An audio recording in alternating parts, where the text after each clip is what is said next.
Hello，我係 Danny。2025年咧，北京北角已經差唔多過1/4啦。想喺今年置業嘅朋友，如果未有方向嘅話，希望以下呢條視頻可以幫你了解到依家市場嘅狀況啦。財政局日前公布咗2月份嘅住宅轉移印花稅嘅申報記錄，係有176宗嘅。申報最多嘅屋苑係金峰南岸，有10宗，平均實用尺價係7393。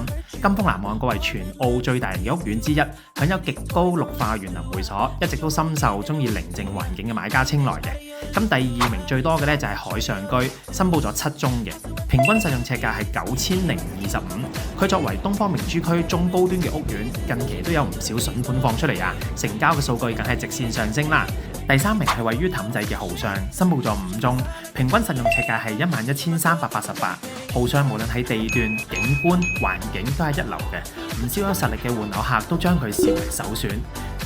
視頻前嘅你唔知喺度睇緊邊個屋苑呢？歡迎後台私信我係扎根澳門地產13年嘅 Danny，一定幫你揾到滿意嘅 Dream House。